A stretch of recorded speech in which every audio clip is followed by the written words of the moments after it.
سورہ توبہ 10واں پارہ آیت نمبر 61 پر بات مکمل ہوئی تھی اور تذکرہ چل رہا تھا کہ غزوہ تبوک کے موقع پر منافقین کا نفاق کئی طرح سے کھل گیا اور منافقین طرح طرح سے نبی صلی اللہ علیہ وسلم کو ایذا پہنچانے کی باتیں کرتے تھے، اور جب کوئی بات آپ کے خلاف تنہائی میں کہتے تھے تو اندر سے ڈرتے رہتے تھے کہیں راز فاش نہ ہو جائے اور اللہ تعالیٰ نبی کو مطلع نہ کر دیں،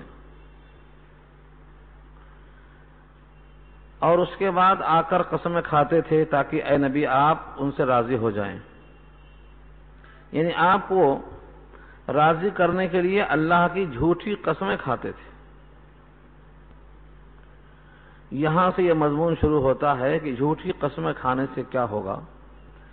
اوپر سے اگر تم نے خوشکن باتیں کر دیں تو اللہ کے یہاں اس کا کوئی حساب نہیں ہے جب تک قلب کی گہرائیوں میں نبی کی عظمت نہ ہو۔ یہاں سے یہ مضمون شروع ہوتا ہے۔ یحلفون باللہ، حلف کے معنی آتے ہیں قسم کھانا، اردو میں بھی یہ لفظ استعمال ہوتا ہے حلف لینا، یعنی حلف قسم کھانا۔ یہ اردو میں جو حلف لینا استعمال ہوتا ہے اسی یحلفون سے ہے۔ یحلفون باللہ، حلف لیتے ہیں وہ اللہ کے ذات کی، یعنی قسمیں کھاتے ہیں اللہ کی، لکم تمہارے لیے، مقصد کیا ہے؟ لیرزوکم، تاکہ وہ تم کو راضی کر دیں، تم کو راضی کرنے کے لیے جھوٹی قسمیں کھاتے۔ واللہ ورسولہ احق ان یرضوہ، اور اللہ اور اس کا رسول زیادہ حقدار ہیں کہ ان کو راضی کیا جائے اگر وہ مومن ہیں۔ یعنی راضی کرنے والوں کے دل میں اگر واقعتاً ایمان ہے تو اس میں شک نہیں کہ اللہ و رسول زیادہ حقدار ہیں کہ انہی کو راضی کیا جائے، لیکن کیا اللہ و رسول تمہاری جھوٹی قسموں سے راضی ہو جائیں گے؟ تم کو پھر ایمان کس درجے کا ہے؟ اگر تمہارا ایمان یہ ہے کہ تمہارے جھوٹ سے اللہ واقف نہیں تو پھر ایمان کہاں ہے؟ یہ ایمان کیا اسی کا نام ہے کہ تم اللہ کے بارے میں اپنا جیسا خیال کرتے ہو؟ تو ان کنتم مؤمنین سے یہ بات واضح ہوتی ہے، اگر تم مومن ہو، تمہیں اللہ کے ذات اور صفات پر یقین ہے، تو تمہیں اتنی بات معلوم ہونا چاہیے کہ اگر دل میں ایمان اور عظمت نہیں ہے اور زبان سے ظاہر کرتے ہو تو اس سے اللہ و رسول ہرگز راضی نہیں ہو سکتے، کیونکہ ان پر یہ بات واضح ہے کہ تم جھوٹ بول رہے ہو۔ اس سے ساری کائنات کے انسانوں کو یہ پیغام دینا مقصد ہے کہ کسی کی ظاہری اطاعت سے اللہ راضی نہ ہوں گے، نہ اللہ کے رسول راضی ہوں گے، جب تک اس اطاعت ظاہرہ میں باطنی خلوص شامل نہ ہو۔ کسی کا دکھاوا، ریاکاری، یہ باعث رضامندی نہیں بن سکتی ہے۔ یہ پہلی آیت سے واضح ہوا۔ چنانچہ اسی کو بہت ہی دو ٹوک لب و لہجے میں کہا گیا ہے، أَلَمْ يَعْلَمُوا أَنَّهُ مَنْ يُحَادِدِ اللَّهَ وَرَسُولَهُ فَأَنَّ لَهُ نَارَ جَهَنَّمَ، کیا ان کو یہ بات نہیں معلوم؟ عالم یعلموا، کیا ان کو اتنی بھی خبر نہیں؟ انہو، کہ بے شک شان یہ ہے، من یحادد اللہ ورسولہ، جو مخالفت کرے گا اللہ و رسول کی۔ محاد، حاددہ کے معنی آتے ہیں مخالفت کرنا، ضد کرنا۔ جو اللہ و رسول کی مخالفت کرے گا فَأَنَّ لَهُ نَارَ جَهَنَّمَ، تو اس کے لیے نار جہنم ہے۔ کیا اتنی بات نہیں معلوم؟ تو اوپر سے خوش کر کے اور اندر سے مخالفت کرنا یہ باعث نجات نہیں ہو سکتا ہے۔ ان کو یہ بات معلوم ہونا چاہیے کہ مخالفت رسول اور مخالفت الہ کا انجام جہنم ہے، وہ بھی عارضی نہیں، خالدن فیہا، اس میں ہمیشہ رہیں گے، کیونکہ نبی کی مخالفت ایمان کی ضد ہے اور عدم ایمان کی وجہ سے ہمیشہ ہمیشہ رہیں گے، خالدن فیہا۔ ذالک الخزی العظیم، یہ بہت بڑی رسوائی ہے۔ خزیون کے معنی رسوائی اور صفت اس کی عظیم ہے، بڑی رسوائی، یعنی کائنات میں اس سے بڑی رسوائی اور نہیں ہو سکتی ہے۔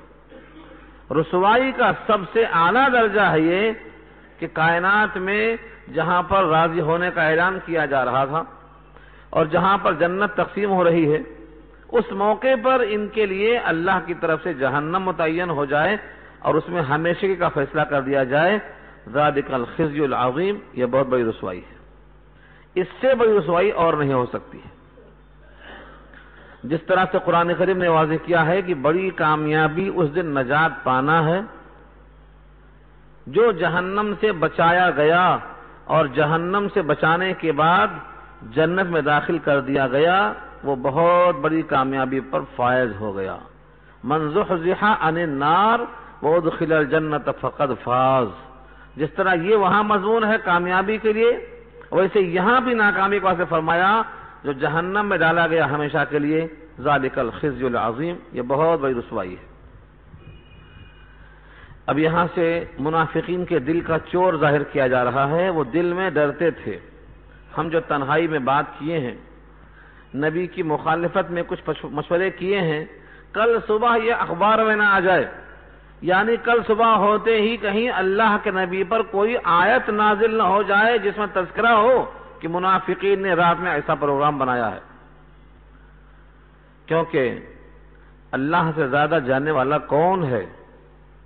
وَلَا يُنَبِّئُكَ مِثْلُ خبیر، خبیر کی طرح تجھے باخبر کون کر سکتا ہے؟ سورہ فاطر میں اللہ نے کہا وَلَا يُنَبِّئُكَ مِثْلُ خبیر، خبیر اللہ کی ذات، باخبر وہی ہے، اس کی طرح تمہیں خبر کون دے سکتا ہے؟ تو کہیں صبح اخبار میں نہ آ جائے، یعنی کوئی آیت نازل نہ ہو جائے۔ اس آیت میں اسی کا مضمون پیش کیا ہے، يَحْذَرُ الْمُنَافِقُونَ أَن تُنَزَّلَ عَلَيْهِمْ سُورَةٌ تُنَبِّئُهُم بِمَا فِي قُلُوبِهِمْ۔ بچتے تھے، ڈرتے تھے منافقین اس بات سے کہ اتر نہ جائے ان پر کوئی صورت، ان پر سے مراد ان کی علامت پر یا ان کے لیے کسی وعید پر، یعنی ان کے خلاف جب بھی کبھی علا آتا ہے تو خلاف میں آتا ہے، لام موافقت میں آتا اور علا مخالفت میں آتا۔ اس کی مثال میں دے چکا ہوں اس سے پہلے، کسی نے کہا دعا لہو تو ان کے لیے دعا کیا، اور دعا علیہ ان کے لیے بد دعا کیا۔ تو دعا کے ساتھ لام آئے تو دعا، علا آئے تو بد دعا۔ لہا ما کسبت وعلیہا ما اکتسبت، ان کے لیے جو کمایا وہ نفع ہے اور جو گناہ کمایا ان کے خلاف ہے۔ تو لہا موافقت میں، علیہا مخالفت میں، پورے قرآن کریم میں، پورے ذخیرہ احادیث میں تو لہا تائید میں آتا ہے اور علی مخالفت میں آتا ہے۔ تو یہاں فرمایا تنزل علیہم سورۃ تنبئہم، کہیں ایسی کوئی آیت، کوئی سورت ان پر نازل نہ ہو جائے، یعنی ان کے خلاف میں کلام نازل نہ ہو جائے، تنبئہم، جس سے تمہیں باخبر کر دیا جائے، یعنی منافقین کے بارے میں اطلاع ہو جائے، بما فی قلوبہم، ان تمام حسد کی جو ان کے دلوں میں ہے۔ یہ ڈرتے رہتے تھے ہمیشہ، چنانچہ ایسا کئی موقع آیا، نبی صلی اللہ علیہ وسلم پر آیتیں نازل ہوئیں، کئی موقع پر ان کا جھوٹ ثابت کیا گیا۔ اسی غزوہ تبوک کے موقع پر حضرت حذیفہ فرماتے ہیں 70 آدمی ایسے تھے جن کا نفاق اللہ نے نبی پر نازل فرمایا نام بنام، 70 منافقوں کے نام ان کے باپ کے نام کے ساتھ، علامتوں کے ساتھ، اور اشارہ کر دیا ہے تم ان کی باتوں کے لہجے سے پہچان لوگے۔ لحن القول کہا، لحن القول کیا ہے؟ باتوں کا لہجہ، یعنی جن کے دل میں خلوص نہیں ہوتا ہے ان کے باتوں کے لہجے سے آپ پہچان لیں گے کہ یہ منافق ہے۔ صحابہ کا معمول تھا، وہ دیکھتے تھے حذیفہ جنازے میں ہیں تو شریک ہوتے تھے، حذیفہ جنازے میں نہیں ہیں تو شک کرتے تھے شاید ان کا بھی نام ہو، کیونکہ حذیفہ رازدار رسول، نبی کے رازدار تھے، منافقوں کی پوری فہرست ان کے پاس تھی، ان کو معلوم تھا۔ تو منافقین یہ چاہتے تھے کہ کسی طریقے سے ہمارے بارے میں نازل نہ ہونے پائے، ڈرتے تھے اور بچتے تھے۔ جواب دیا ہے قل استہزئوا، کہہ دو تم مذاق کرتے جاؤ، ٹھٹھا کرتے جاؤ اور اس طرح سے ڈرتے بھی جاؤ۔ ان اللہ مخرج ما تحذرون، اللہ تو نکال کے رہیں گے اس کو جس سے تم ڈرتے ہو، یعنی تمہاری وضاحت کر کے رہیں گے اور تمہارے نفاق کو کھول کر رہیں گے۔ صحابہ کرام میں سے بعض نے کہا جب یہ منافقین معلوم ہیں تو ان کو قتل کر دیا جائے۔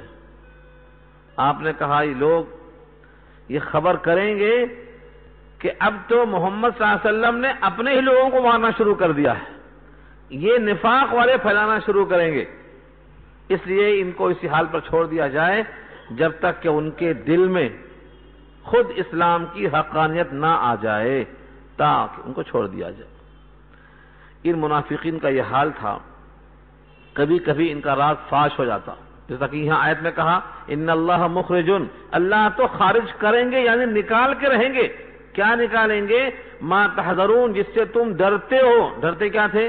ہمارے دل کا نفاق کہیں آیتوں میں نہ آ جائے، ہماری خرابیاں کہیں ظاہر نہ کر دی جائیں، تو جس سے وہ ڈرتے تھے اسے نکال کر رکھیں گے، یعنی ان کی علامتیں، ان کے نفاق ظاہر کر کے رہیں گے۔ کبھی کبھی نفاق کھل جاتا تو جا کر صحابہ ان سے پوچھتے کہ میاں تم تو ایسا ایسا بولتے تھے، تمہارا تو یہ حال ہے، تمہارے بارے میں یہی اطلاع ملی ہے۔ اس پر کئی واقعات ہیں، کئی واقعات ملیں گے آپ کو غزوہ تبوک کے سلسلے میں۔ تو اب وہ جب دیکھتے کہ ہماری بات واضح ہو گئی، دل کا نفاق ظاہر ہو گیا، تو ہنستے ہوئے کہتے کہ ہم تو مذاق کر رہے تھے، ہم تو کھیل کر رہے تھے، حقیقت میں ہمارا مقصد یہ نہیں تھا، ہم تو اس مقصد سے کہہ رہے تھے۔ کئی منافقین چنانچہ غزوہ تبوک کی واپسی میں، مفتی شفیع صاحب لکھتے ہیں اسی آیت کے ذیل میں، واپسی میں کچھ منافقوں نے مل کر پروگرام بنایا تھا کہ معاذ اللہ نبی برحق کو قتل کر دیں۔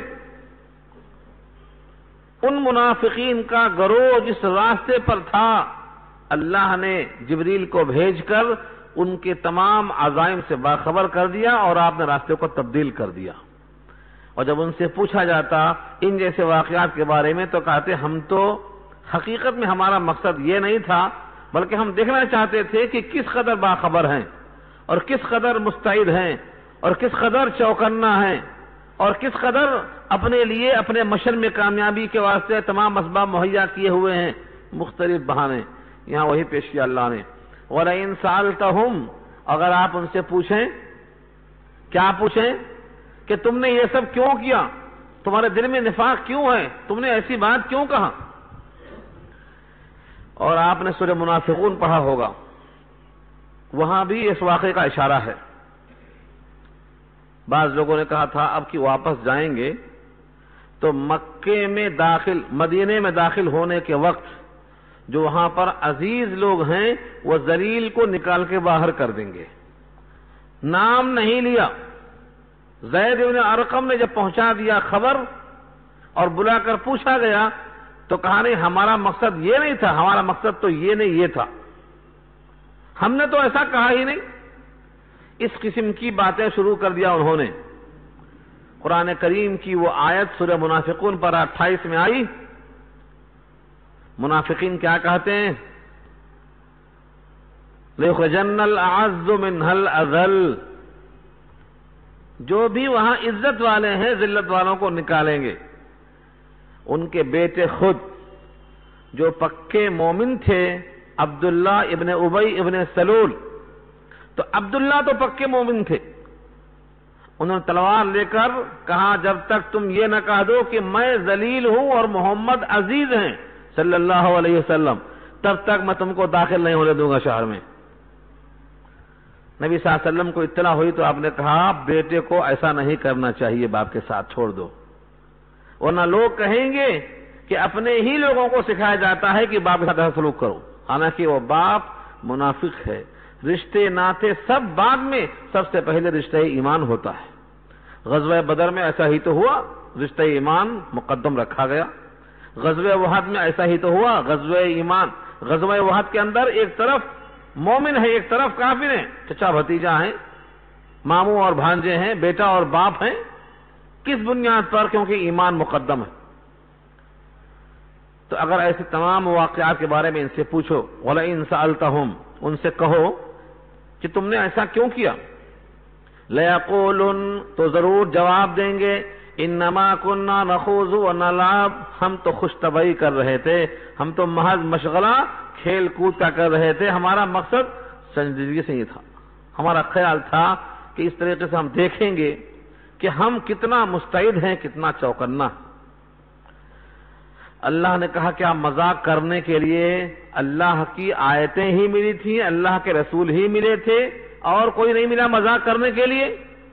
قل، کہہ دو، اب اللہ و آیاتہ و رسولہ کنتم تستہزئون، کیا تم مذاق کرتے رہو گے اللہ کے ساتھ، اللہ کی آیتوں کے ساتھ، اللہ کے رسول کے ساتھ؟ کیا تمہیں مذاق کرنے کے لیے کوئی اور نہیں ملتا؟ بھلا مذاق کرنے کی جگہ یہ بھی ہے، ٹھٹھا کرنے کی جگہ کوئی یہ بھی ہے؟ یہاں سے ہمیں معلوم ہوا کہ جہاں بات ایمان کی آئے، شریعت کی آئے، قرآن کی آئے، آخرت کی آئے، اللہ و رسول کی آئے، ایسے موقع پر ہمیں بہت سنجیدگی سوچنا چاہیے، اس کو ہلکا سمجھنا نہیں چاہیے، بڑی وقار سے گفتگو کرنا چاہیے، کیونکہ یہ جگہیں مذاق کرنے کی نہیں ہوتی ہیں، ان سے تو آپ کے ایمان اور کفر کا فیصلہ ہونے والا ہے۔ اس لیے دائمی جنت اور دائمی جہنم اسی پر منحصر ہے، اس لیے مذاق کی جگہ یہ نہیں ہوتی۔ آج لوگ ہنسی ہنسی میں دین کا مذاق بھی کر لیتے ہیں، کبھی کوئی داڑھی پر مذاق کر لیتا، کسی کی کرتی پر مذاق کر لیتا، کبھی کسی کی شادی میں خرافات نہیں دکھائی دی تو اس کا مذاق کر لیتا، کسی کے جنازے میں کچھ سادگی نظر آئی تو وہ سمجھتا ہے کہ ان کے پاس قلاش ہے، کچھ ہے ہی نہیں۔ اگر کسی نے خرافات نہیں کی تو کہتے ہیں کیا ہم یتیم، ہمارے پاس کوئی نہیں۔ اس قسم کے جملے جو طنز ہوتے ہیں در حقیقت یہ کفر کی دلیل ہوتے ہیں، اس آیت سے معلوم ہوتا ہے۔ اگر نبی کریم صلی اللہ علیہ وسلم کی شادی کی طرح کوئی شادی کرتا ہے اور اس پر کوئی ریمارک کر دے کیا یہ لوگ یتیم ہیں، ان کے پاس کچھ نہیں ہے، تو مطلب کیا ہوا؟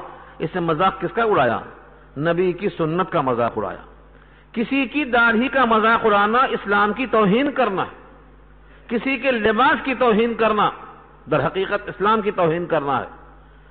تو یہ مذاق کرنا بظاہر ایک جملہ ہوتا ہے، کیا کفر کرنے کے لیے کسی کو قتل کرنا پڑتا؟ کفر تو زبان سے ہی ہوتا ہے، قلب میں کیا ہے، قلب میں کیا نہیں ہے، اس کی وضاحت زبان کرتی ہے، زبان قلب کی ترجمان ہے۔ تو جب کوئی آدمی جملہ مذاق کا کرتا ہے کسی آیت پر، کسی سنت پر، کسی قانون الہی پر، تو سمجھ لو کہ یہ اس کا ایک جملہ نہیں ہے جو ہلکا ہے ہنس لیا جائے، بلکہ اس سے اس کے کفر و ایمان کا اظہار ہوتا ہے۔ اس لیے آدمی کو چاہیے کہ شریعت کے بارے میں بہت ہی پروقار انداز سے سوچے۔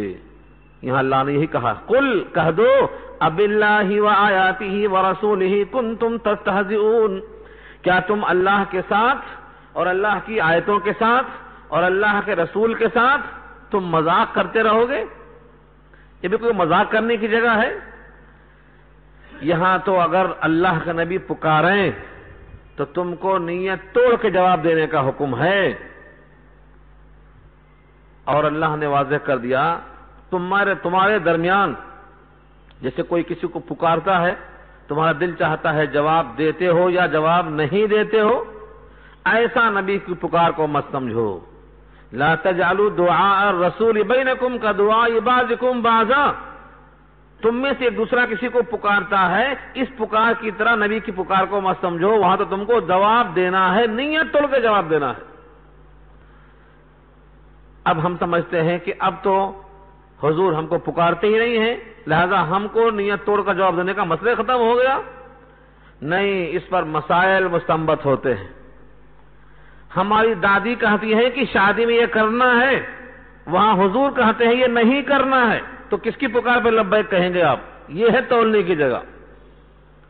ایک نہیں، دو نہیں، پوری شریعت میں یہی چیز چلے گی۔ ایسا نہیں ہے کہ اب تو نبی کے پکارنے کی بات ہی ختم ہو گئی، ایسا نہیں ہے۔ نبی کے حکم پر کسی کا حکم مقدم کرنا اور نبی کی خواہش پر کسی اور کی خواہش کو مقدم کرنا در حقیقت فوقیت دینا ہے دوسروں کو۔ اس لیے یہاں مذاق نہیں چلتا، سنجیدگی چلتی ہے۔ اور اگر کوئی شخص یہ سمجھتا ہے کہ نہیں، اب آپ کی رسالت خالی باقی ہے اور آپ کے حکم کی اہمیت نہیں، سنتوں کی اہمیت نہیں. اب تو زمانہ ایسا، زمانہ ویسا. زمانہ نہیں، یہ ہماری شریعت مطہرہ ناقابل تنسیخ ہے، قیامت تک کے واسطے ہے. کوئی زمانے کا بہانہ یہاں چلنے والا نہیں ہے. اللہ کو خوب اچھی طرح معلوم ہے کہ ہمیشہ یہ قرآن کریم کس طرح چلے گا، اس پر عمل کس طرح ہوگا. اللہ نے ہمیشہ کے واسطے، قیامت تک کے واسطے اس کلام اللہ کو واجب العمل اور قابل عمل بنایا ہے. جن لوگوں نے طنز کیا تھا، در حقیقت اسلام بہت اچھا مذہب ہے لیکن اس پر عمل کرنے والے بدترین قوم ہیں. انہوں نے اسلام کی تعریف نہیں کیے، در حقیقت انہوں نے یہ ثابت کیا ہے کہ اسلام ناقابل عمل مذہب ہے. ورنہ اتنا اچھا مذہب ہے تو لوگ اچھے کیوں نہیں ہیں؟ حقیقت یہ ہے ہم خود اپنے قرآن سے واقف نہیں ہیں. ہم نے بچپن سے لے کر آج تک سب کچھ سیکھا ہے لیکن قرآن کریم کو بغور مطالعہ نہیں کیا، ایک بار بھی نہیں کیا. چلو ماننا بعد کی چیز ہے، نمبر 2 پہ ہے ماننا، لیکن جاننا تو فرض تھا. ایک بار کم سے کم زندگی میں قرآن کریم کو جاننا چاہیے تھا. لیکن ایسے ماحول نہیں بن رہے.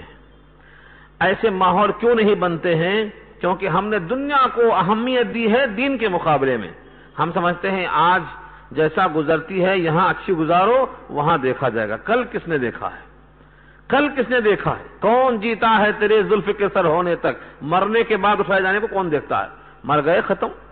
یہ عقیدہ بڑا کمزور ہے اور کفار قریش کی یہی غلطی تھی. وہ کہتے تھے اگر مرنے کے بعد واقعتاً اٹھنا ہے تو دادا کو اٹھاؤ. ذرا ہم پوچھیں گے ان سے، ہمارے دادا کو اٹھاؤ، نانا کو اٹھاؤ، ہمارے ماموں کو اٹھاؤ، ذرا اٹھا کر دیکھو. ہم ان سے پوچھیں گے کیا تمہارے حکم کے تابع ہیں اللہ اور اللہ کے نبی اور اللہ کا قانون؟ تم کہہ دیں تو اٹھا دیں فوراً تمہاری خاطر. تم مانیں گے تمہارا فائدہ ہوگا، نہیں مانیں گے تمہارا گھاٹا ہوگا. تمہارے حکم کی تعمیل اللہ پر نہیں ہے. تم محتاج محض ہو کر تعمیل کرنا نہیں چاہتے ہو تو وہ تو غنی ہے، قادر مطلق ہے. تمہارا حکم کیوں مانے وہ؟ قرآن نے جواب دیا ہے. سورہ یاسین دیکھ لو، سورہ صافات دیکھ لو، کئی آیتوں میں موجود. یہاں سے ہمیں یہ بات معلوم ہو گئی کہ اللہ کے ساتھ، اللہ کی آیتوں کے ساتھ، اللہ کے رسولوں کے ساتھ ہرگز مذاق کرنا قابل برداشت نہیں ہے. اس سے استخفاف لازم آتا ہے. استخفاف کے معنی دین کو ہلکا سمجھنا. کسی بھی حرام کام کا ارتکاب گناہ کبیرہ ہے لیکن کسی حرام کو حلال سمجھ لینا یہ کفر ہے. شرح عقائد مشہور کتاب ہے عقیدے کی جو ہر مدرسے میں پڑھائی جاتی ہے، چاہے وہ کسی بھی فرقے کا مدرسہ ہو. عقائد میں اس سے اچھی کتاب نہیں ہے شرح عقائد نصفی. اس کا وصول ہے استحلال المعصیت کفرون. کسی بھی گناہ کو حلال سمجھ کر کرنا یہ کفر ہے. گناہ کو گناہ سمجھ کے کرتے ہیں تو گناہ ہے، کفر نہیں ہے. لیکن گناہ کو حلال سمجھ کے کرنا اب یہ کفر ہو جاتا ہے. استحلال المعصیت کفرون. تو اس آیت میں بڑی شدید وعید ہے.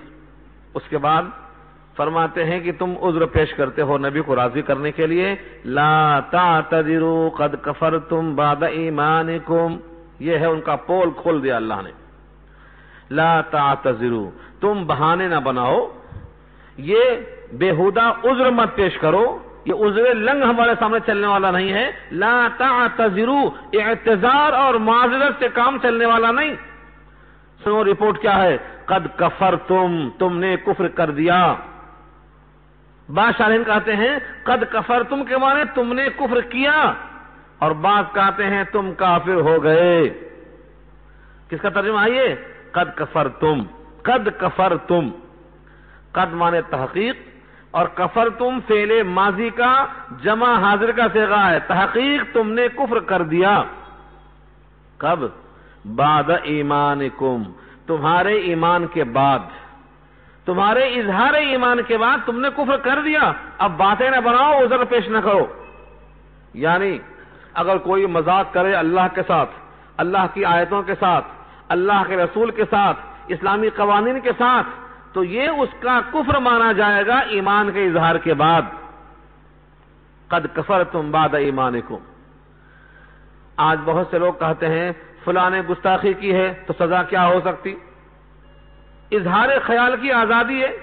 یہاں قرآن نے واضح کر دیا ہے کہ جو اسلام کے قوانین کا مذاق اڑائے، چاہے رسالت کی شکل میں، آیات کی شکل میں، اللہ کی ذات و صفات کی شکل میں، اس نے اظہار ایمان کے بعد کفر کر دیا، اور ایمان کے بعد کفر کرنا اسی کا نام مرتد ہونا ہے، اور اسلام میں یہ واضح پیغام ہے کہ مرتد واجب القتل ہے۔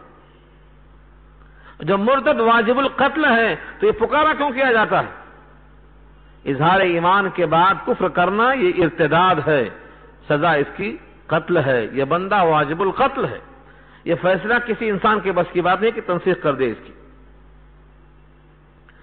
لا تعتذروا قد کفرتم بعد ایمانکم، یہ عذر پیش نہ کرو، تم نے کفر کر دیا اپنے ایمان کے اظہار کے بعد۔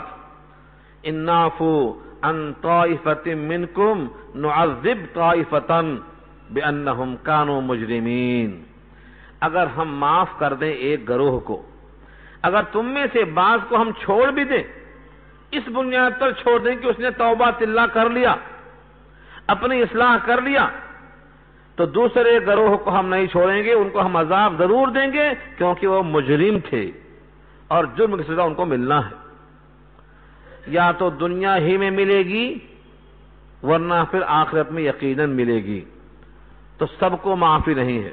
ان نعفو، اگر ہم معاف کر دیں، ان نعفو، نعفو جمع متکلم کا صیغہ ہے، ان نعفو ان طائفۃ منکم، طائفہ مانے جماعت، گروہ، منکم تم میں سے بعض کو ہم چھوڑ دیں، معاف کر دیں۔ کیوں معاف کر دیں؟ کسی عمل کی وجہ سے، توبہ کی وجہ سے، نعذب طائفتن، تو دوسرے گروہ کو ہم سزا ضرور دیں گے۔ کیوں؟ بِأَنَّهُمْ، یہ با جو ہے با سببیہ کہلاتا ہے، علامت، ریزن بتاتا ہے یہ۔ کیوں؟ بِأَنَّهُمْ كَانُوا مُجْرِمِينَ، کیونکہ وہ مجرم ہیں، علم ازلی میں ان کا جرم ثابت ہو چکا ہے، لہذا یہ سزا کے مستحق ہیں، ان کو چھٹی نہیں مل سکتی ہے۔ یہ منافقوں کے کچھ احوال بتائے۔ اب دکھانا چاہتے ہیں کہ منافق اور مومن دونوں کے کردار میں کتنا فرق ہوتا ہے۔ اس آیت میں منافقوں کے کردار کو، منافقوں کے انجام کو، اور ان کے بالمقابل مومنوں کے کردار اور ان کے انجام کو اللہ پیش کر رہے ہیں، تاکہ مومن اپنی اصلاح کر لے، منافقوں جیسا سلوک نہ کرے، اپنے برتاؤ سے اس کا اظہار کرے۔ المنافقون والمنافقات بعضهم من بعض، منافقون نفاق والے مرد، منافقات نفاق والی عورتیں۔ یہ شاید نیا لفظ ہے آپ کے لیے کہ منافق کہتے کسے ہیں، نفاق کیوں ہوتا ہے، اس کو منافق کیوں کہا جاتا ہے؟ نفاق دو منہ والا سانپ ہے، ادھر بھی اور ادھر بھی۔ نفاق کہتے ہیں اس شخص کو جس کے دل میں کفر ہو لیکن زبان سے ایمان ظاہر کرے، تو گویا زبان پر ایمان اور قلب میں کفر، دو راستے ہیں، سرنگ کا، ادھر بھی راستہ اور ادھر بھی راستہ، ادھر بھی موقع ملا تو ادھر، ادھر موقع ملا تو ادھر، دو منہ کا سانپ ہے، سرنگ کی طرح ہے یہ، اس کے زبان پر تو ایمان ہے اور قلب میں نفاق ہے، بس یہ وجہ ہے اس کے بولنے کی نفاق۔ تو منافق مرد ہوں یا منافق عورتیں ہوں، منافقون اس کی جمع ہے، منافقات عورتوں کے لیے جمع ہے۔ بعضهم من بعض، ان میں سے بعض میں سے ہے۔ کیا مطلب ہوا؟ جب لوگ کہتے ہیں تبصرہ کرتے ہوئے تو کہتے ہیں صاحب اس حمام میں ننگے ہیں، تمام سیاسی لوگوں کا یہی حال ہے۔ مطلب کیا ہوا؟ تمام سیاسی لوگ ایسے ہی ہوتے۔ یہ ہے بعضهم من بعض، جتنے منافق ہیں یہ منافقوں میں سے ہیں، سب کا ایک ہی حال ہے، کوئی فرق نہیں ہے۔ کیوں؟ ان کی نگاہ میں آخرت نہیں، ان کی نگاہ میں دنیا ہے، اس لیے سب کا مطمع نظر دنیا کو سنوارنا ہے۔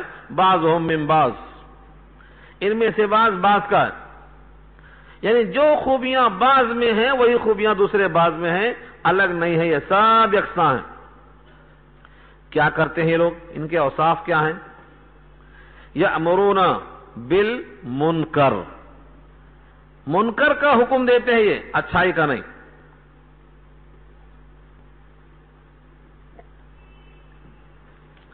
عام طور سے اسلام اور ایمان کا تقاضا کیا ہوتا ہے کہ لوگ اچھے کام کریں اور اچھے کا حکم بھی کریں، مگر یہ لوگ یأمرون بالمنکر، حکم کرتے ہیں تو منکر کا، یعنی اسلام کی مخالفت کا حکم دیتے ہیں، وَيَنْهَوْنَ عَنِ الْمَعْرُوفِ، اور روکتے کس سے ہیں؟ اچھے کاموں سے۔ یعنی آج بھی آپ شہر میں دیکھ لیں، ملک میں دیکھ لیں، کائنات میں دیکھ لیں، جتنے نفاق والے ہیں ایسے کام کو پیش کریں گے جن سے کیا ہو؟ اسلام کی مخالفت ہو۔ ابھی تک پارلیمنٹ میں شراب کی پیشکش نہیں ہوئی تھی، قانون بنانے کے واسطے آ گئی درخواست، نہیں، باقاعدہ اس کو عام کیا جائے، ضرورت ہے اس بات کی۔ کیا ہے یہ؟ اس سے کس نے کہا کہ فائدہ پہنچتا ہے؟ فائدے پر نقصان غالب ہے، کیونکہ انسان کی خوبی عقل سے ہے، جانور سے امتیاز عقل سے ہوتا ہے، اور شراب پینے سے عقل اس کی مخمور ہو جاتی ہے، مغلوب ہو جاتی ہے، تو انسان حیوان میں کوئی فرق باقی نہیں رہتا ہے۔ اب آ گئی تجویز، کیا ہے یہ برائی کے حکم کی تجویز ہے۔ ایک نہیں، جتنے مسلمان ہیں ان میں سے جب کوئی آدمی اسلام کے خلاف سوچتا ہے، تجویز پیش کرتا ہے، تو سمجھ لو کہ یہ اس لسٹ میں آتا ہے۔ یہ قرآن نے کہا ہے بے حیائی کو دور کرو، یہ بے حیائی کا حکم دیتے ہیں۔ اسلام کہتا ہے پردے میں رکھو، بے پردگی کا یہ جو ہے راستہ بتاتے ہیں۔ یہ اسلام کہتا ہے کہ تمام کے تمام باعفت ہو، پاک دامن ہو، یہ اس کے خلاف راستے ہموار کرتے ہیں۔ قرآن کہتا ہے کہ اللہ کو سجدہ کرو، یہ سجدہ اللہ کے غیر کو کراتے ہیں۔ اللہ کی کتاب کو مانو، یہ اللہ کی کتاب سے غافل کراتے ہیں۔ کسی بھی مقام پر قرآن کریم کی بات آئے گی تو کھل کے مخالفت کریں گے۔ قرآن کریم تو سراپا حیات ہے۔ اللہ کے نبی کو اللہ نے یہ کتاب اس لیے دی تھی کہ اس سے آپ رہنمائی حاصل کریں اور دوسروں کو رہنمائی کریں۔ آج پوری قوم اس کتاب سے غافل ہے، اور اس کتاب کی رہنمائی کرنے والے پہ مخالفت کی جاتی ہے، تو کس میں آتے ہیں یہ امرون بالمنکر میں آتے ہیں کہ نہیں آتے ہیں؟ قرآن کے پڑھنے سے روکنا، قرآن کے پڑھانے سے روکنا، قرآن کے پھیلانے سے روکنا، ادھر حقیقت یأمرون بالمنکر وینہون عن المعروف کا مصداق ہے۔ نماز سے روکنا ایسا ہی ہے، پردے سے روکنا ایسا ہی ہے، جتنے بھی نیکیاں ہیں ان سے روکتے ہیں یہ لوگ۔ ان کی مثال دیا اللہ نے، اس میں سمجھ میں نہیں آئے گا، لیکن دوسری بات وَيَقْبِضُونَ أَيْدِيَهُمْ، قبض کسے کہتے ہیں؟ جب کسی کی اجابت صاف نہ ہو تو اسے قبض کہتے ہیں۔ یہ وہی قبض ہے، یہاں بھی قاف بے ضاد، قبضہ بھی اسی سے بنا ہے، یہ گرفت مضبوط ہو، اور قبضہ کہتے ہیں مٹھی میں جو بات آ جائے، قبضہ ہو چاہے قبضہ ہو، سب کا مادہ ایک ہی ہے۔ یہ کہتے ہیں وَيَقْبِضُونَ أَيْدِيَهُمْ، یہ اپنے ہاتھوں کو روکتے ہیں۔ کب؟ جہاں ہاتھ کھولنا ہے، یعنی تبوک کا ذکر چلتا ہے، غزوے میں جانا ہے، اللہ کے نبی کی حمایت کرنا ہے، ایسے غزوے میں جا کر ہاتھ کھولنے کے بجائے ہاتھ کو روکتے ہیں، ان کا ہاتھ نہیں کھلتا۔ اور بعض شارحین یہ بھی کہتے ہیں کہ یہ یقبضون ایدیہم سے مراد بخیل کی طرف اشارہ ہے کہ ان کا ہاتھ ہی نہیں کھلتا، کسی کو دینے پر راضی ہی نہیں ہوتے۔ بڑی بڑی چیزیں ان کے ہاتھ میں آتی ہیں، لیکن سمجھتے ہیں کہ ہم کو ہی بس نہیں ہوتی۔ کروڑوں حکومت ہند کے اعلان ہوتے ہیں، کروڑوں تقسیم کا حکم ملتا ہے، لیکن یہ لوگ کہتے ہیں کہ یہ ہمارے ہی واسطے کافی نہیں ہے، کیا بانٹیں گے اس کو، تقسیم نہیں کریں گے۔ ان کے ہاتھ کھلتے ہی نہیں جگہ پر سے۔ آئے دن اخبارات میں آتا ہے، جب بھی پول کھلتا ہے تو ایسے کھلتا ہے کہ ان کو قبض ہو گیا ہے، یہ کھولنا نہیں چاہتے۔ اگر ان کے ہاتھ میں خداوند قدوس کی ساری رحمت کے خزانے ہوں تب بھی ان کے ہاتھ نہیں کھلیں گے۔ اللہ نے فرمایا ہے اَهُمْ يَقْسِمُونَ رَحْمَتَ رَبِّكَ نَحْنُ قَسَمْنَا بَيْنَهُمْ مَعِيشَتَهُمْ فِي الْحَيَاةِ الدُّنْيَا، سورۃ زخرف میں کہا کیا اللہ کی رحمت کے خزانے ان کے پاس ہیں؟ اللہ کے پاس ہیں، اللہ ہی تقسیم کرتے ہیں اس کو، لیکن ان کے بخل کا یہ حال ہے۔ تو تین صفتیں ہو گئیں، منکر کا حکم کرتے ہیں، معروف سے روکتے ہیں، اور ان کے ہاتھ میں قبض ہے، کھولتے نہیں ہیں، نہ دینے کے لیے کھولتے ہیں نہ لڑنے کے لیے کھولتے ہیں، بس ان کے ہاتھ میں قبض ہی قبض ہے۔ اللہ نے کہا ہے مومن کا حال آگے آ رہا ہے دوسرے رکوع میں، لیکن تھوڑا سا چل کر دیکھیں ہم بنی اسرائیل میں، وہاں اللہ نے کہا وَلَا تَبْسُطْهَا كُلَّ الْبَسْطِ، نہ پوری طرح کھول دو نہ پوری طرح قبض کر لو، بیچ کی چال چلو، یہ حکم دیا اللہ نے۔ اور یہی حکم سورہ فرقان میں اللہ نے دیا ہے، جب کبھی خرچ کرنے کی بات آتی ہے تو وہ نہ بہت زیادہ خرچ کرتے ہیں نہ بہت زیادہ بخل کرتے ہیں، وَكَانَ بَيْنَ ذَلِكَ قَوَامًا، دونوں کے بیچ میں رہتے ہیں، وہ افراط اور تفریط سے بچتے ہیں۔ وَالَّذِينَ إِذَا أَنفَقُوا لَمْ يُسْرِفُوا وَلَمْ يَقْتُرُوا وَكَانَ بَيْنَ ذَلِكَ قَوَامًا، بیچ کی چال چلتے ہیں۔ یہ منافق ہیں جن کے ہاتھ میں قبض ہے، نہ جنگ کے واسطے ہاتھ کھلتا ہے نہ خرچ کے واسطے ہاتھ کھلتا ہے۔ کیوں؟ نسوا اللہ، اللہ کو بھلا دیا انہوں نے، اپنے خالق کو انہوں نے فراموش کر دیا۔ نسوا اللہ، انہوں نے بھلا دیا۔ نسیان اردو میں استعمال ہے، بھلا دینا، بھول چوک کو نسیان کہتے ہیں۔ تو نسو فعل ماضی ہے، انہوں نے بھلا دیا اللہ کو۔ کیسے بھلا دیا؟ ہمارا خالق کون؟ ہم کو حقیر قطرے سے انسان بنانے والا کون؟ ماں کے پیٹ میں رحم میں 9 مہینے غذائیں دینے والا کون؟ بغیر مانگے آنکھ کان نال دل دماغ دینے والا کون؟ کچھ بھی یاد نہیں، جوانی میں مست ہے، اس لیے یہ حالت ان کی ہو گئی۔ نسوا اللہ، اللہ فرماتے ہیں فَنَسِيَهُمْ، اللہ نے بھی ان کو بھلا دیا ہے۔ چلو جاؤ، لگام تمہاری ڈھیلی، جدھر جاتے ہو چلے جاؤ۔ تمہیں جب اللہ کی طرف توجہ نہیں تو اللہ کو تمہاری طرف توجہ کرنے کی کیا ضرورت ہے؟ تم سراپا محتاج، وہ سراپا غنی، تم محتاج محض ہو، وہ قادر مطلق ہے۔ تم نے اللہ کو بھلایا، تم کو اللہ نے بھلا دیا۔ یہ نہ خیال میں آئے کہ اللہ نے اتنی نعمتیں دی ہیں، اس بھلانے کے باوجود آنکھ دل دماغ غذا ہوا پانی سب دیا؟ یہ تو کچھ بھی نہیں ہے، یہ تو اللہ نے سب کو دے رکھا ہے، چاہے وہ فرعون ہو، چاہے وہ قارون ہو، چاہے وہ شداد ہو، چاہے وہ حامان ہو، کس کو نہیں دیا؟ اس کائنات میں سب کے لیے عام ہے۔ سب سے بڑی چیز وہ ہے جس کی بنیاد پر دائمی جنت ملنے والی ہے، وہ ہے ایمان، اس سے ان کو اللہ نے محروم کر دیا ہے۔ یہ سزا ہے ان کے نسیان کی۔ اللہ کو بھلا دیا تو اللہ نے ان کو بھلا دیا۔ نتیجہ کیا ہوگا اب؟ ان المنافقین هم الفاسقون، بے شک وہی منافق وہی فاسق، بلا شبہ منافق بڑے ہی سرکش ہیں۔ ایک موقع پر آپ نے کہا تھا کہ منافق میں اور فاسق میں فرق ہے، یہاں تو اللہ نے کہہ دیا بے شک منافقین ہی فاسق ہیں۔ فرق کیسے ہوا؟ ہم نے کہا تھا اندر اور باہر دونوں اسلام کے موافق ہو تو مومن، اور اندر باہر دونوں اسلام کے خلاف ہو تو کافر۔ اندر اچھا ہے باہر خراب ہے تو فاسق، اور باہر اچھا ہے اندر خراب ہے تو منافق۔ یہ 4 ڈائریکشن بتائے گئے تھے آپ کو۔ اب آپ یہاں سنتے ہوں گے ان المنافقین هم الفاسقون،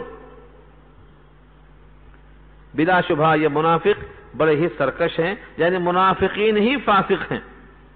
تو دونوں کا حکم ایک لگ گیا۔ یہ نتیجے کے اعتبار سے، نتیجے کے اعتبار سے، انجام کے اعتبار سے، جن کے دل میں نفاق ہے بدعملی کا شکار وہی ہوتے ہیں، یہ مطلب ہے۔ جن کے دل میں نفاق ہے وہی فاسق ہیں، یعنی خدا کے حکم کو توڑنے والے وہی لوگ ہیں۔ بعض لوگ بولتے نا اوپر سے ہم میں یہ غلطی نظر آتی ہے مگر ہم اندر سے بہت اچھے ہیں۔ یہاں قرآن نے پول کھول دیا ہے کہ جو باہر سے خراب ہیں یقیناً یہ خرابی اس واسطے ہے کہ وہ اندر سے خراب ہیں۔ ہمارے ایک بزرگ کہا کرتے تھے میاں سیب خریدتے وقت ہم دیکھتے ہیں کہ اوپر کیسا ہے، اوپر اچھا ہے تو تھوڑا امید کر لیتے شاید اندر اچھا نکلے، لیکن اوپر ہی خراب ہے تو اس کو ہاتھ لگاتے ہی نہیں، بولتے جب اوپر سے سڑا ہوا یہ تو اندر ضرور سڑا ہوگا۔ تو یہ منافقین هم الفاسقون کی تشبیہ دے رہا ہوں میں۔ جو فاسق ہے یعنی ظاہری میں نماز نہیں پڑھتا، روزہ نہیں رکھتا، جھوٹ بولتا، ناپاک رہتا، یہ کہتا میں اندر سے اچھا ہوں، یہ ہو ہی نہیں سکتا۔ جو فاسق ہے یہ فاسق وہی ہے جو منافق ہے، اس کے دل میں نفاق اگر نہیں ہے تو فاسق نہیں ہو سکتا۔ یہ اس کا نماز نہ پڑھنا، روزہ نہ رکھنا، جھوٹ سے نہ بچنا، غیبت سے نہ بچنا، دوسروں کا حرام مال ہڑپ کرنے سے نہ بچنا، یہ اس کے نفاق کی دلیل ہے۔ یہاں رک کر ایک بڑی اہم بات یاد آئی، حضرت شاہ نے لکھا ہے، حضرت شاہ ولی اللہ محدث دہلوی کی کتاب ہے حجت اللہ البالغہ، اسلام کے رموز، قرآن اور حدیث کی باریک اور لطیف بینی سے جو غور سے مطالعہ کے بعد نکلے ہیں خزانے، اس کو جمع کیا انہوں نے، حجت اللہ البالغہ۔ اس کی شرح 4 جلدوں میں آئی ہے، رحمت اللہ الواسعہ، بہترین شرح۔ انہوں نے لکھا ہے کوئی بھی گناہ اس وقت صادر ہوتا ہے جب دل میں کچھ نہ کچھ شرک آ جائے، یعنی ایک آدمی نماز چھوڑنے کا گناہ کرتا ہے تو یہ کیوں کرتا ہے؟ کیونکہ اس نے اللہ کے حکم کے برابر کسی اور کا حکم سمجھ لیا کم سے کم درجے میں، اس لیے وہ نماز چھوڑ بیٹھا، جھوٹ بول دیا۔ یہ جھوٹ بولو کیوں؟ کوئی نہ کوئی سامنے چیز آ گئی ہے جو اللہ کے حکم سے بڑی دکھائی دی، اسی کا نام ہے شرک فی الحکم، درجے میں اللہ سے کسی کو بڑا سمجھ لیا، اس لیے یہ نماز چھوٹ گئی اور یہ سچ چھوٹ گیا۔ تو شرک کے درجے ہی میں گناہ کا صدور ہوتا ہے۔ یہاں اس آیت میں بار بار غور کریں کہ فاسق ہیں کون؟ منافق ہی تو فاسق ہیں، بلا شبہ یہ منافق بڑے سرکش ہیں۔ اب ان کا انجام کیا ہوگا؟ وعد اللہ، اللہ نے وعدہ کر لیا ہے، اور اللہ کے وعدے کو کوئی ٹالنے والا نہیں ہو سکتا۔ اللہ کا وعدہ اللہ کا فیصلہ ہے، کیونکہ اللہ نے کہا ہے العدۃ دین، وعدہ قرض ہے، اور حدیث میں آتا ہے الکریم اذا وعدہ وفا، شریف وعدہ کر کے پورا ہی کرتا ہے۔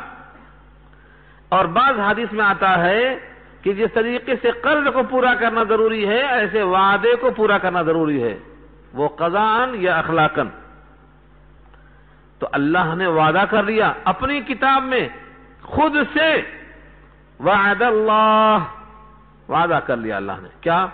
المنافقین والمنافقات والکفار، 3، ایک منافق مرد، منافق عورتیں اور کفار یعنی کافر لوگ، ان 3 سے کیا وعدہ ہے؟ نار جہنم، نار جہنم، جہنم کی آگ کا وعدہ ہے، خالدین فیہا، اس میں ہمیشہ ہمیشہ رہیں گے۔ کافر بھی جہنم میں ہمیشہ، منافق مرد ہو یا عورت ہمیشہ جہنم میں رہیں گے، یعنی مخلد فی النار ہوں گے۔ اس کا مطلب ظاہری کلمہ پڑھ لینا کام میں نہیں آیا۔ منافق کسے کہتے ہیں؟ زبان سے کلمہ، منافقین تو نبی کے ساتھ نماز پڑھتے تھے، منافقین تو نبی کے ساتھ روزہ رکھتے تھے، نبی تو منافقوں کے جمرے میں جب حدیثیں سناتے تھے تو وہ منڈیاں ہل، آپ کو بھا جائے، بڑے پرکشش معلوم ہو آپ کو۔ یہ منافقوں کا اوپر کا حال تھا۔ وَإِذَا رَأَيْتَهُمْ تُعْجِبُكَ أَجْسَامُهُمْ وَإِن يَقُولُوا تَسْمَعْ لِقَوْلِهِمْ كَأَنَّهُمْ خُشُبٌ مُّسَنَّدَةٌ، سورہ منافقون پارہ 28۔ ان کا وجود، ان کا لہجہ، ان کی توجہ کا طریقہ دل کو بھا جاتا، اتنے اچھے تھے بظاہر، لیکن یہ منافقین اوپر سے تھے، اندر سے نفاق تھا۔ حقیقی ایمان کب ہوگا؟ جب دل میں ایمان آ جائے، زبان سے کافی نہیں ہے۔ تو ان 3 سے وعدہ ہے جہنم کا، جس میں ہمیشہ ہمیشہ رہیں گے۔ ہیا حسبہم، اللہ فرماتے ہیں ہیا حسبہم، یہ جہنم میں ہمیشہ رہنا یہی ان کو کافی ہے۔ حسبہم، تمہیں کافی ہے۔ ولعنہم اللہ، اور اللہ نے ان پر لعنت کر دیا، یعنی رحمت سے دور کر دیا۔ لعنت کہتے ہیں پھٹکار، لعنت رحمت کی ضد ہے۔ مقام رحمت جنت ہے اور مقام لعنت جہنم ہے۔ جن پر اللہ کی لعنت ہو گئی وہ جہنم میں جائے گا، وہی مقام لعنت ہے۔ پھٹکار، کسی پر غضب کا اظہار کرنا، کسی کو رحمت سے دور کر دینا، یہ کیا ہے؟ جیسے ابلیس سے کہا تھا فخرج انک رجیم، نکل مردود یہاں سے، یہ کیا ہے؟ لعنت ہے، پھٹکار ہے یہ۔ تو جس کو اللہ اپنی رحمت سے دور کر دے اس پر گویا لعنت ہو گئی۔ وَلَهُمْ وَلَهُمْ عَذَابٌ مُقِيمٌ، اور ان کے لیے ایسا عذاب ہے جو مقیم ہے. مقیم مانے ہمیشہ برقرار، کبھی ختم نہیں ہوگا. عذاب دائم، کہیں آیا ہے عذاب دائم، ہمیشہ رہنے والا عذاب. یہاں کہا عذاب مقیم، مسافر کی ضد ہے مقیم، جاتا ہی نہیں کہیں، ہمیشہ کا عذاب. یہاں تک کہ وہ کبھی کبھی خواہش کریں گے ہمیں ایک دن عذاب میں مہلت دے دو، ایک دن عذاب میں مہلت دے دو. سورہ مومن پارہ 24 جس میں اللہ نے یہ واضح کیا ہے، وہ کہیں گے یخفف عنا یوما من العذاب، ایک دن عذاب میں تخفیف کر دو. کبھی بھی ان پر عذاب میں تخفیف نہیں ہوگی، ایک دن تو کجا ایک لمحے کی تخفیف نہیں ہوگی. سورہ غافر بھی اس کا نام ہے، سورہ مومن بھی اس کا نام ہے. تو عذاب میں تخفیف نہیں ہوگی، اس واسطے یہ عذاب مقیم ہے، عذاب دائم ہے، عذاب واصب ہے. یہاں سے تشبیہ دے رہے ہیں کفار قریش کو سمجھانے کے واسطے کہ یہ منافقوں تمہاری حالت ان کی سی ہے جو تم سے پہلے گزر چکے ہیں. اے کفار قریش اور اے منافقوں، جس طرح ان لوگوں نے نفاق کیا اور نفاق کرنے کے بعد دنیا سے فائدہ اٹھایا، تم بھی دنیا سے فائدہ اٹھا لو. وہ اپنا حصہ اٹھا کر جہنم میں چلے گئے، تمہارا بھی انجام ہونے والا ہے.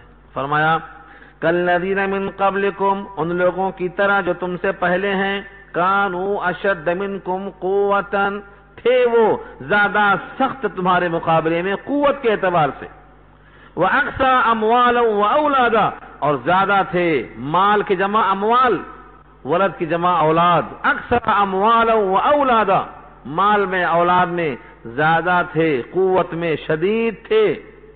فاستمتعوا بخلاقہم، فاستمتعوا، انہوں نے فائدہ اٹھا لیا اپنے دنیاوی حصے کے بقدر. فاستمتعتم، تم بھی اٹھا لو فائدہ. بخلاقکم، اپنے دنیاوی حصے کے بقدر.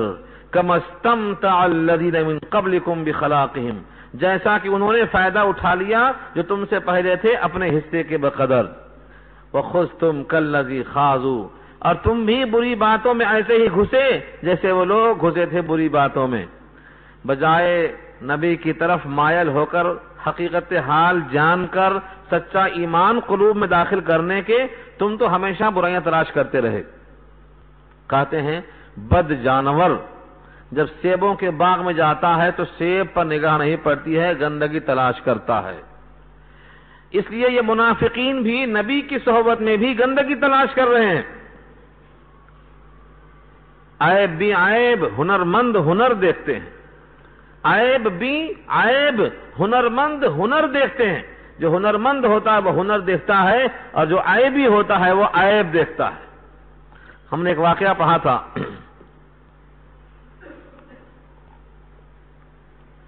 ایک کبڑے والا، کبڑا آدمی کہتے ہیں جس کی پیٹھ ٹیڑھی ہو، گول ہو جائے. سعدی لکھتے ہیں کہ ان سے پوچھا گیا تمہاری خواہش کیا ہے؟ دو میں سے ایک بتاؤ. تمہاری خواہش کیا یہ ہے کہ تمہاری پیٹھ ٹھیک ہو جائے سب کی طرح، یا یہ خواہش ہے کہ سب کی پیٹھ تمہاری طرح ہو جائے؟ تو کبڑے نے یہ نہیں کہا کہ میری خواہش ہے میری ٹھیک ہو جائے، سب کی طرح میری بھی ٹھیک ہو جائے. نہیں، میری خواہش یہ ہے کہ جیسے میری کبڑی ہے سب کی کبڑی ہو جائے. کیوں؟ تاکہ جن لوگوں نے جن آنکھوں سے مجھے دیکھا ہے میں بھی ان کو ان آنکھوں سے دیکھوں. یہ جذبہ کبڑے کا نقل کیا ہے. تو نبی کی صحبت میں بھی وہ برائی تلاش کر رہے ہیں. عیب بھی عیب، ہنرمند ہنر دیکھتے ہیں. اگر یہ نبی کی محفل میں جا کر سچے طور پر خالص ذہن ہو کر حقیقت حال جاننا چاہتے تو اس سے اچھا موقع کہاں ملے گا؟ اس سے اچھا موقع نہیں مل سکتا ہے. لیکن ان کے دل میں جو نفاق ہے، سچ ہے، برائی برائی کو کھینچتی ہے اور اچھائی اچھائی کو دعوت دیتی ہے. ان کے دل میں نفاق نہ ہوتا تو نبی کی محفل میں محروم نہ ہوتے، یہ فیضیاب ہوتے. سوچو، نبی کی محفل میں ہیں، نبی کے زبان سے قرآن کی فضائل سنتے ہیں، نبی کے ساتھ نماز پڑھتے ہیں، نبی کے ساتھ سفر کرتے ہیں، پھر محروم ہو ایمان سے. یہ کیسے ہوں گے؟ اس واسطے ان کی بدبختی ان پر غالب ہے۔ تو خود تم کالذی خاضوا کے معنی تم بھی بری باتوں میں گھسے انہی کی طرح جو اس سے پہلے تھے، سابقہ لوگوں میں تمہاری طرح تھے۔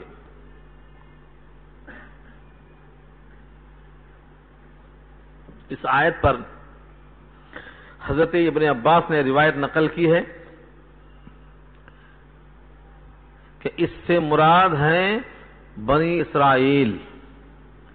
حدیث میں آتا ہے جیسے بنی اسرائیل تھے میری امت کے لوگ بھی ویسا ہی رہیں گے، جیسے ایک جوتا دوسرے جوتے کے مشابہ ہوتا ہے، حذو النال بالنال، شبرم بشبرن، بالشت برابر، ایک بالشت برابر ہوتا ہے دوسرے بالشت کے، اور ایک جوتا دوسرے جوتے کے برابر ہوتا ہے، بالکل ایسا ہی بنی اسرائیل کے مشابہ تم بھی جائیں گے، یہاں تک کہ اگر وہ کسی گھوڑ پھوڑ کے سوراخ میں جا کے نکلے تو تم بھی جا کر نکلیں گے۔ ابن عباس کے قول کا مطلب یہ ہے کہ جیسے بنی اسرائیل میں لوگوں نے اسلام کی مخالفت کی تھی، نبی کی مخالفت کی تھی، قوانین اسلامی کی مخالفت کی تھی، اس امت کے بھی افراد ایسا ہی کریں گے، ہو بہو کریں گے۔ تو جیسے ان کا انجام ہوا کہ بری باتوں میں پڑ گئے، ان کا بھی وہ انجام ہوگا، نتیجہ آگے آ گیا، اولئک حبطت اعمالہم فی الدنیا والآخرہ، وہی لوگ ہیں کہ ان کے اعمال حبط ہو گئے، حبطت کے معنی نکمے ناکارہ ہو گئے، ان کے اعمال ضائع ہو گئے دنیا میں بھی اور آخرت میں بھی، واولئک هم الخاسرون، اور وہی لوگ ہیں خسارے میں پڑنے والے۔ یہاں سے ان کے لیے ایک بہترین نمونہ پیش کیا جا رہا ہے تاکہ عبرت ہو جائے۔ جب کسی کو ڈرانا ہے تاکہ وہ سدھر جائے تو کچھ واقعات سامنے لائے جاتے ہیں۔ یہاں کہا گیا الم یاتہم نبأ الذین من قبلہم، کیا ان کو نہیں پہنچی خبر ان کی جو ان سے پہلے گزر چکے ہیں، یعنی قوم نوح وعاد وثمود وقوم ابراہیم واصحاب مدین والمؤتفکات، یہ سب نام بتا کر اشارہ کر دیا۔ قوم نوح پانی میں غرق ہوئی، خبر پہنچی کہ نہیں؟ قوم عاد پر عذاب آیا، قوم ثمود پر عذاب آیا، خبر پہنچی کہ نہیں پہنچی؟ اور قوم ابراہیم اور اصحاب مدین اور مؤتفکات مانے الٹی بستیاں، قوم شعیب، کیا ان کے احوال پہنچے یا نہیں پہنچے؟ جو اللہ ان کو ہلاک کر سکتا ہے نبی کی مخالفت کی پاداش میں، وہ آج بھی تمہیں ہلاک کرنے پر قادر ہے۔ لہذا پہلے ترغیب تھی اب ترہیب ہے، پہلے شوق تھا اب خوف ہے۔ اتتہم رسلہم بالبینات، آئے ان کے پاس ان کے رسول دلائل کے ساتھ، دلائل لے کر آئے۔ فما کان اللہ لیظلمہم، پس نہیں ہے اللہ کہ ان پر ظلم کریں، ولیکن کانوا انفسہم یظلمون، لیکن وہ لوگ خود اپنے آپ پر ظلم کرتے رہے۔ جس طرح ان تمام اقوام نے اپنے عمل اور اپنے کرتوت سیاہ کی بنا پر اس طرح عذاب سے دوچار ہوئے، ان کا بھی وہی انجام ہوگا، نہ اللہ کا ظلم ان پر ہے نہ اللہ کا ظلم ان پر ہے۔ یہ کس کا حال ہوا؟ یہ منافقوں کا حال ہوا۔ اس کے برخلاف کچھ اچھے لوگوں کے اوصاف تاکہ تعلیق کریں اپنے سے، والمؤمنون والمؤمنات، اور مومن مرد اور مومن عورتیں، بعضهم اولیاء بعض، وہاں کہا تھا بعضهم من بعض، یہاں کیا ہے؟ بعضهم اولیاء بعض، لفظ اولیاء کا اضافہ ہے، اور اولیاء کہتے ہیں یہ جمع ہے، اس کا واحد ہے ولی، ولی کی جمع اولیاء، مومن مومن کا ولی ہے، بعضهم اولیاء بعض، مومن مومن کا ولی ہے، یعنی ان دونوں کے درمیان ولایت ہے، دوستی کیسی ہے؟ سورہ اعراف میں کہا گیا ہے ان ولی اللہ، میرا ولی تو اللہ ہے، ان ولی اللہ الذی نزل الکتاب وهو يتولى الصالحین، جتنے صالحین ہیں سب کا ولی وہی ہے۔ تو مومن کا ولی اللہ، مومن مومن کے لیے کیا ہے؟ ولی ہے، دوستی کا حق ادا کرنا ہے، چنانچہ حدیث میں آتا ہے المومن للمومن کالمرآت، مومن مومن کے لیے ایسا ہے جیسے آئینہ۔ کیا کرتا آئینہ؟ آئینے کے پاس جاؤ، بتاتا ہے آپ کی ٹوپی سیدھی نہیں ہے، آپ ذرا بٹن لگا لیجئے، آپ کینچی لیجئے اور اپنے داڑھی میں کنگھی کیجئے اور صفائی کر کے اس کے بکھرے ہوئے بالوں کو نکال دیجئے۔ آئینہ بتاتا ہے مگر مسلط نہیں ہوتا، صرف عیوب کو ظاہر کر دیتا ہے۔ مومن کا کام یہی ہے، مومن کے حق میں، مومن کے حق میں مومن کا کام یہی ہے، بس ولایت کا، دوستی کا حق ادا کر دے۔ حدیث میں آتا ہے کہ جیسے ایک اینٹ سے دوسرے اینٹ کو طاقت پہنچتی کہ دیوار بن جاتی، چھت لگ جاتی، ایک مومن دوسرے مومن کا ایسے ہی طاقت دینے والا ہے۔ المومن للمومن کالبنیان یشد بعضہ بعضا ثم شبک بہ رسول اللہ، عمارت کی طرح اینٹ جیسے طاقت پہنچاتی ہے، پھر آقا نے تشبیہ کیا، اس کو تشبیہ کہتے ہیں۔ اس طرح مومن مومن کے واسطے طاقت پہنچاتا ہے۔ جب پاؤں میں کانٹا چبھتا ہے تو آنکھیں روتی ہیں، یہ تشبیہ دیا ہے۔ جسم کے سارے عضو جیسے باہم ایک دوسرے سے مربوط ہیں کہ کانٹا چبھتا ہے پیر میں مگر روتی ہے آنکھ۔ جسم میں کہیں بھی درد ہے تو روتی ہے آنکھ، کیوں؟ تعلقات کی بنیاد پر۔ آج کروڑوں مسلمان، کہیں عورتیں بیوہ ہو رہی ہیں، بے عصمت ہو رہی ہیں، بچے معصوم ہیں، قتل کیے جا رہے ہیں، لیکن ہم اپنے مزوں میں ذرا فرق آنے کو تیار نہیں ہیں۔ شادی میں باجا ضرور رہے گا، خرافات رہے گی، 5 میٹھے 6 حلوے ضرور رہیں گے۔ ہمارے لیے سوچنے کا ایسا مقام ہے کہ ساری کائنات میں مسلمان کو اسلام اور ایمان کے نام پر بے گھر کیا جاتا ہے۔ اسی ہندوستان کے کسی مقام پر جا کر دیکھیں، ایک نہیں دسیوں جگہ ہیں جہاں آپ کے آنسو ختم ہو جائیں اگر ذرہ برابر بھی ایمان ہے۔ ظلم کا کوئی ایسا راستہ باقی نہیں ہے جو نہیں کیا گیا، لیکن ہم ہیں سنجیدگی سے سوچتے ہی نہیں۔ تو مومن مومن کا دوست ہے، اس دوستی کا تقاضا یہ ہے کہ ہم لذتوں کے پیچھے نہ پڑیں، اللہ کی رضا کا سامان مہیا کریں۔ یأمرون بالمعروف وینہون عن المنکر، یہ مومن کیا کرتے ہیں؟ اچھے کام کا حکم کرتے ہیں، بری باتوں سے روکتے ہیں۔ وَيُقِيمُونَ الصَّلَاةَ، اور نماز قائم کرتے ہیں۔ وَيُؤْتُونَ الزَّكَاةَ، اور زکوٰۃ ادا کرتے ہیں۔ وَيُطِيعُونَ اللَّهَ وَرَسُولَهُ، اور اطاعت کرتے ہیں اللہ و رسول کی۔ یہ صفات مومن کے ہیں۔ اچھے کام کا حکم کرنا کیسے کریں گے آپ؟ جب معلوم ہو کہ یہ کام اچھا ہے تو اچھے کام کا حکم کریں گے، جب معلوم ہوگا کہ یہ برا کام ہے تو برے کام سے روکیں گے۔ جب یہی نہیں معلوم ہے کہ اچھا کیا ہے برا کیا ہے، بلکہ آج تو الٹا ہو گیا، برے کو اچھا سمجھتے، اچھے کو برا سمجھتے، الٹا ہی ہو گیا۔ آج کہتے شادی معیاری ہوگی یعنی خرافات سے پر ہوگی، خوش۔ آج شادی معیاری کا مطلب کیا ہے؟ فرعون کے شادیوں کے مشابہ ہوگی، ہم خوش۔ کیوں؟ معیار بدل چکا ہے، ہم برائی کو اچھا، اچھائی کو برائی سمجھتے، مزاج میں فرق ہو گیا ہے۔ جب بخار آتا ہے تو میٹھا کڑوا لگتا ہے، گڑ کھلاؤ تو کڑوا لگتا ہے، کیوں؟ مزاج بگڑ چکا ہے۔ یہاں اللہ فرماتے ہیں کہ مومن اچھائی کا حکم کرتے ہیں، برائیوں سے روکتے ہیں، نماز قائم کرتے ہیں، زکوٰۃ دیتے ہیں، اطاعت کرتے ہیں اللہ و رسول کی۔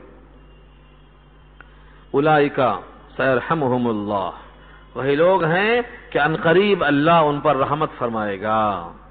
اللہ کی رحمت چاہیے، السلام علیکم ورحمت اللہ، ہر نماز میں سلام پھیرتے ہیں، مگر رحمت کے لیے اللہ نے شرائط رکھے ہیں۔ یہ ہے رحمت کے طریقے۔ اچھے کام کا حکم کرو، پہلے اچھا کیا ہے جانو، برے کام سے روکو، پہلے برا کیا ہے پہچانو، اور نمازوں کے قیام کے لیے محنت کرو۔ زکوٰۃ دینا ہے تو زکوٰۃ دینے کے لیے پہلے صاحب نصاب بنو، کام مت چراؤ۔ لوگ چاہتے ہیں ہم بیکار رہیں گے، خالی مانگتے رہیں گے۔ اس زمانے میں سب سے زیادہ مانگنے والے امت مسلمہ میں پیدا ہو گئے، زکوٰۃ کون دیں گے پھر؟ زکوٰۃ دینے کا حکم علامت ہے کہ تم محنت سے جی مت چھڑاؤ، تم اتنی محنت کرو کہ زکوٰۃ دینے کے لائق بنو، اس کی کوشش کرنے کا حکم دیا ہے۔ واقعہ پھر سنا دوں، اگرچہ آپ سن چکے ہیں۔ ایک صاحب آئے اور مانگنے لگے. نبی صلی اللہ علیہ وسلم کی جناب میں کون محروم جائے گا؟ دے دیا. ایک بار، دو بار، تین بار.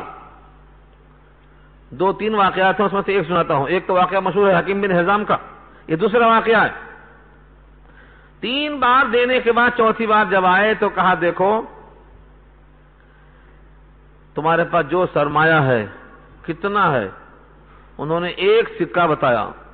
آپ نے اس ایک سکے کے واسطے کلہاڑی منگایا اور لکڑیوں کا بیٹ خود لگوایا اور کہا یہ اب کلہاڑی لے کے جنگل جا، لکڑیاں کاٹ کے لا کے یہاں بیچو، اور اس کے بعد اس سے اپنی معیشت مستحکم کرو. کچھ دنوں کے بعد وہ آئے تو کچھ دینے کے لائق ہو کر آئے.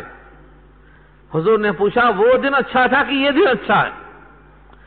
نبی صلی اللہ علیہ وسلم نے کلہاڑی خرید کر بیٹ لگا کر کیا سکھایا کہ جو مانگنے والے ہیں ان کو پکڑ پکڑ کر ایسا بناؤ کہ وہ دینے والے بنیں.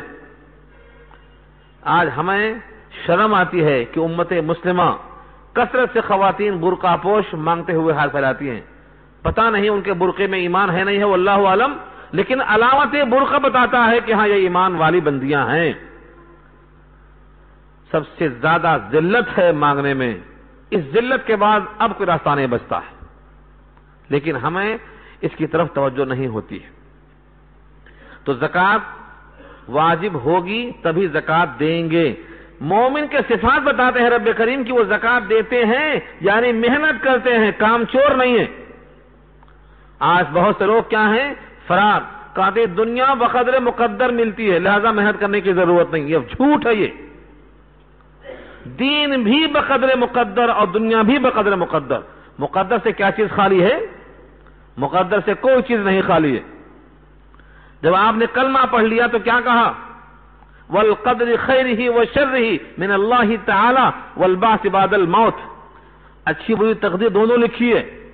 نماز بھی لکھی ہے، کمائی بھی لکھی ہے. چھوڑا کیا اللہ نے؟ دنیا سے 50,000 سال پہلے اللہ نے سب کچھ لکھ دیا ہے، اور ماؤں کے پیٹ میں تھے جب ہی سب لکھ دیا. تو مقدر سے کوئی چیز نہیں ملتی، اس کا انکار نہیں، ہر چیز مقدر سے ملتی ہے. لیکن اسباب کو ترک کرنا رہبانیت ہے. لا رہبانیت فی الاسلام. رہبانیت نہیں اسلام میں. نبی نے خود تجارت کی ہے. صدیق اکبر نے کپڑے کا کاروبار کیا ہے. امام اعظم کپڑوں کے تاجر تھے. عثمان غنی تاجر تھے. عبد الرحمن ابن عوف تاجر تھے. زبیر ابن العوام تاجر تھے. کتنے نام بتاؤں؟ صحابہ کرام محنت کرتے تھے. آج ایک بہت بڑا طبقہ ہے وہ کہتا ہے نہیں دنیا کمانے کی ضرورت نہیں، یہ مقدر سے مل جاتی. یہ جھوٹ ہے. یہ امت کو مفروج کرنے کی سازش ہے. ہر فرد کمائے، ہر فرد زکوٰۃ دینے کے موقف میں آنے کی فکر کرے جتنا ہو سکے. یہ صفات اللہ نے بتایا ہے، اس میں ایک ایک لفظ واضح ہے. پھر دیکھ لو، مومن مرد، مومن عورتیں، ان میں سے بعض کے رفیق اور دوست ہیں. اچھے کام کا حکم کرتے ہیں، برے کام سے روکتے ہیں، نماز قائم کرتے ہیں، زکوٰۃ دیتے ہیں، اطاعت اللہ رسول کی کرتے ہیں. بتائیے زکوٰۃ کب دیں گے؟ جب فرض ہوگی. اور فرض ہونے کے واسطے کیا کریں گے؟ یہ اسلام میں نہیں ہے کہ 7 تولا 10 تولا ہار بنا کے رکھ دو جام. کہتے ہیں ہر سال زکوٰۃ دیتے گئے تو مال ختم ہو جائے گا. آپ سے کس نے کہا ہے کہ 10 تولا سونا جام کر کے رکھ دو؟ کس نے کہا؟ 10 تولا 20 تولا سونا سال میں ایک دن شادی میں پہننے کی نیت سے رکھ دو جام. کس نے کہا؟ کس نے حکم دیا ہے یہ؟ اگر وہ 10 تولا 20 تولا آپ کاروبار میں لگاتے تو ختم نہیں ہوتا، 2.5% نہیں بڑھتا، 100% بڑھتا. امت کا کثیر طبقہ ہے جس کو یہ نہیں معلوم ہے. سال میں ایک بار پہنتے ہیں شادی میں، اس کے واسطے رکھا ہوا ہے جام کر کے. قرآن کہتا ہے لِكَيْ لَا يَكُونَ عَلَيْهِ كَنْزٌ. یہ تمہارے پاس خزانہ بن جائے، یہ اللہ کو پسند نہیں. اللہ تعالیٰ کسی کے پاس کنز بنا کر رکھنے کو پسند نہیں کرتے. آج بیشتر یہ غلطی ہے. ساری عورتوں پر زکوٰۃ واجب ہے اس سونے کی بنا پر. وہ اتنی محتاج ہیں کہ اپنے زکوٰۃ پر بھی قادر نہیں ہیں. کیوں؟ جام کر کے ویسی ہیں. جہاں چاہے تحقیق کر لو، جہاں چاہے آیتیں حدیثیں جا کے سیکھ لو، آپ کو ثبوت نہیں ملنے والا ہے کہ اللہ نے جام کرنے کا فیصلہ کر دیا ہو آپ کے حق میں. اس کو آپ نکالیں، کاروبار کریں، سونے کو جام کر کے رکھ دینا اور زکوٰۃ دینے سے بھی محروم ہو جانا، یہ کہیں سکھلایا نہیں گیا ہے۔ نبی صلی اللہ علیہ وسلم کا تو حال یہ تھا، مرض الوفات میں حضرت عائشہ کی طرف متوجہ ہوئے اور فرمایا کہ ایک ٹکڑا سونے کا آیا ہے، زبر ٹکڑا، وہ اس کو پہلے خیرات کر دو۔ یہ بات پسند نہیں کہ نبی کی وفات ہو گھر میں ٹکڑا پڑ جائے، وہ ٹکڑا رکھ کر وفات نہیں آنا ہے۔ ہم سب کمزور ہیں، ہم سب مل کر مذاکرہ کریں، ہم سب مل کر قانون الہی کو سمجھیں۔ آج قرآن کریم کے ایسے دروس کی ہر گھر میں ضرورت ہے، ہر گھر میں ماتم ہوتا ہے لیکن درس قرآن ہر گھر میں نہیں ہوتا۔ ہر مسجدوں میں جھگڑا تو ہوتا ہے لیکن قرآن کا درس نہیں ہوتا ہے، حالانکہ اللہ نے کہا ہے وَأَنَّ الْمَسَاجِدَ لِلَّهِ، مسجدیں اللہ کا گھر ہے۔ فَلَا تَدْعُوا مَعَ اللَّهِ أَحَدًا، کسی کو مت پڑھاؤ اللہ کے ساتھ، اللہ ہی کا ذکر ہونا چاہیے۔ ایسا درس قرآن ہر مسجد میں ہونا چاہیے، ہر گھر میں ہونا چاہیے۔ اور جو حضرات خواہش مند ہیں اپنے اپنے گھروں میں درس قرآن کرانے کے لیے اپنے محلے میں، وہ ہاتھ اٹھائیں ذرا، دیکھتے ہیں کس کی نیت کیسی ہے۔ کم سے کم نیت تو کر لو۔ آپ کے گھر میں کیا بیٹھنے کی جگہ نہیں ہے؟ درس قرآن شروع کر دو، ہر گھر میں شروع کر دو۔ جب قرآن کھولا جاتا ہے تو شیطان بھاگتا ہے۔ کیوں؟ قرآن شیطان دونوں جمع نہیں ہو سکتے۔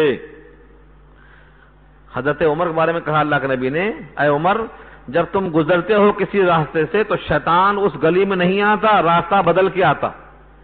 جب ایک اتباع کرنے والے شخص کا یہ حال ہے تو قرآن جہاں رہے گا وہاں شیطان کیسے آئے گا؟ اسی لیے سارے کام پر بسم اللہ پڑھنا کافی، لیکن قرآن پڑھیں گے تو بسم اللہ سے پہلے اعوذ باللہ لازم۔ کیوں؟ شیطان یہ برداشت نہیں کرے گا، دل ملاتا ہے وہ، ارے قرآن پڑھا جا رہا ہے، اب تو یہ موحد ہو جائے گا، اب تو شرک سے بچ جائے گا، اللہ کی مرضیات کو پہچان لے گا، نبی کے راستے کو جان لے گا، ہمارا جو مشن ہے جہنم میں ساتھ لے جانے کا، اب تو ہم ناکام ہو جائیں گے، چلاتا ہے یہ۔ اس لیے قرآن ہر گھر میں شروع کرو، ہر جگہ شروع کرو۔ اللہ سے امید ہے، اللہ فرماتے ہیں سیرحمہم اللہ، ان پر اللہ رحمت فرمائیں گے۔ ان اللہ عزیز الحکیم، بے شک اللہ غالب ہیں اور حکمتوں والے۔ ایک آیت میں انشاءاللہ مضمون پورا ہو جا رہا ہے۔ جیسے وہاں وعدہ تھا منافقوں سے جہنم کا، یہاں وعدہ ہے مومنوں سے جنت کا۔ وعد اللہ المؤمنین والمؤمنات، وعدہ کیا اللہ نے ایمان والے مردوں سے، ایمان والی عورتوں سے، جنات، ایسے باغات، تجری من تحتها الانہار، جس کے نیچے سے نہریں بہتی ہیں، جس کے نیچے سے نہریں بہتی ہیں، خالدین فیہا، اس میں ہمیشہ ہمیشہ رہیں گے۔ ومساکن طیبہ، مساکن مسکن کی جمع ہے، پسندیدہ مکان، نفیس مکان۔ اس مکان کی نفاست کو آپ سوچ نہیں سکتے، جس کی ایک اینٹ چاندی کی اور ایک سونے کی، اور زمین اس کی سفید میدے کی اور خوشبو اس کی مشک کی، اللہ نے انتظام کیا ہے زمین کا۔ اس مکان کے بارے میں فرماتے ہیں فی جنات عدن، جنات عدن کے معنی ہمیشہ رہنے کے باغوں میں گھر ہوگا، اور اس کے ساتھ کیا ہوگا؟ ورضوان من اللہ اکبر، اور ان سب کے اوپر مزید اللہ کی رضوان، اللہ کی رضامندی سب سے بڑی چیز ہے۔ کس سے بڑی؟ جنت سے، جنت کے گھروں سے، جنت کی نعمتوں سے کیا بڑی ہے؟ اللہ کی رضامندی۔